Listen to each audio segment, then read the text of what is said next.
ശബരിമല സ്വർണ്ണക്കൊള്ള കേസ് പ്രതി ഉണ്ണികൃഷ്ണൻ പോറ്റിയുമായുള്ള ബന്ധത്തിൽ മുൻ മന്ത്രി കടകംപള്ളി സുരേന്ദ്രനും ഇഡിയുടെ റഡാറിൽ.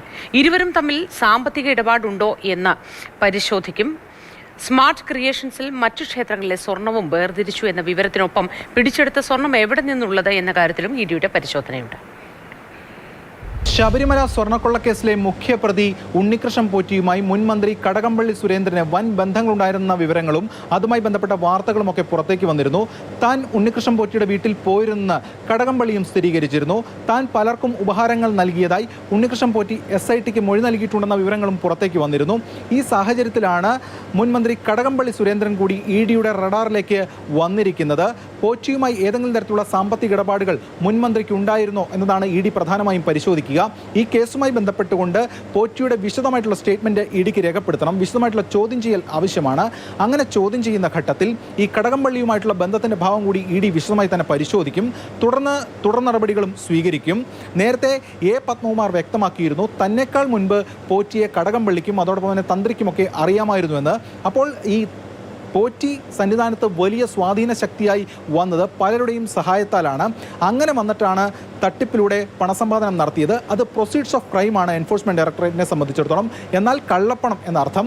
അതായത് ഈ പണം ആരിലേക്കൊക്കെ പോയിട്ടുണ്ട് എന്നതാണ് ഇഡി പ്രധാനമായും പരിശോധിക്കുന്നത്. അപ്പോൾ തനിക്ക് അവിടെ സ്വാധീന ശക്തിയായി വിലസാൻ കഴിഞ്ഞതിൻ്റെ പ്രത്യുപകാരമായി പോറ്റി പലർക്കും സമ്മാനങ്ങളും മറ്റ് പ്രത്യുപകാരങ്ങളും ഒക്കെ നൽകിയിട്ടുണ്ടോ എന്നതാണ് ഇഡിയുടെ മുന്നിലുള്ള ഏറ്റവും പ്രധാനപ്പെട്ട ചോദ്യവും. അതിന് ഉത്തരം കണ്ടെത്തി പരിശോധന നടത്തി മുന്നോട്ട് പോകേണ്ടതായിട്ടുമുണ്ട്. അപ്പോൾ അതാണ് ഇഡി പ്രധാനമായും നോക്കുന്നത്. ഇതോടൊപ്പം തന്നെ സ്മാർട്ട് ക്രിയേഷൻസുമായി ബന്ധപ്പെട്ട കൂടുതൽ ഇടപാടുകളും ഇഡി പരിശോധിക്കുകയാണ്. നേരത്തെ ശബരിമലയിലെ സ്വർണം അവിടെ എത്തിച്ച് വേർതിരിച്ചു എന്നത് ആണ് നിലവിൽ ഇതുവരെയുള്ള അന്വേഷണത്തിൽ ബോധ്യമായിരിക്കുന്നത്. ശബരിമലയ്ക്ക് പുറമെ മറ്റു പല ക്ഷേത്രങ്ങളിലെയും സ്വർണം അവിടെ എത്തിച്ച് വേർതിരിച്ചിട്ടുണ്ട് എന്നതാണ് ലഭിക്കുന്ന വിവരം. അത് പ്രത്യേകിച്ചും കേരളത്തിന് പുറത്തുള്ള ക്ഷേത്രങ്ങളിലെയാണ് എന്ന വിവരങ്ങൾ കൂടി വരുന്നുണ്ട്. ഇത് റെയ്ഡിലൂടെ അടക്കം നടത്തിയ പരിശോധനകളിലാണ് ഇത്തരം നിർണായക വിവരങ്ങൾ ഇഡിക്ക് ലഭ്യമായിരിക്കുന്നത്. മാത്രമല്ല 100 ഗ്രാം സ്വർണം അവിടെ നിന്ന് കണ്ടെത്തിയിരുന്നു. അത് കണക്കിൽപ്പെടാത്ത സ്വർണ്ണമാണ്. അത് എവിടെ നിന്നുള്ള സ്വർണ്ണമാണ്, അതെങ്ങനെയാണ് അവിടെ വന്നത് തുടങ്ങിയ കാര്യങ്ങൾ ഇഡി വിശദമായി തന്നെ നോക്കുകയാണ്. ഒപ്പം ശബരിമലയിലെ സ്വർണം അവിടെ എത്തിച്ച് വേർതിരിച്ചപ്പോൾ മഹാരാഷ്ട്രയിൽ നിന്നുള്ള സംഘത്തിൻ്റെ സഹായം കൂടി സ്മാർട്ട് ക്രിയേഷൻസ് തേടിയിരുന്നു. അവർ അവിടെ എത്തിയിരുന്നു, മഹാരാഷ്ട്രയിൽ നിന്നുള്ള സംഘം എന്നതാണ് ലഭിക്കുന്ന വിവരം. അപ്പോൾ ആരാണവർ എന്നതടക്കമുള്ള കാര്യങ്ങളും ഇഡി അന്വേഷിക്കുകയാണ്. അങ്ങനെ ഒരു സമഗ്രമായിട്ടുള്ള അന്വേഷണത്തിലേക്കാണ് ഈ കാര്യങ്ങൾ പോകുന്നത്. ഒപ്പം കഴിഞ്ഞ ദിവസം പോറ്റിയുടെ 1.3 കോടി രൂപ മൂല്യം വരുന്ന ആസ്തികൾ മരവിപ്പിച്ചിരുന്നു. കൂടുതൽ നടപടികൾ അത്തരത്തിലുണ്ടാകും.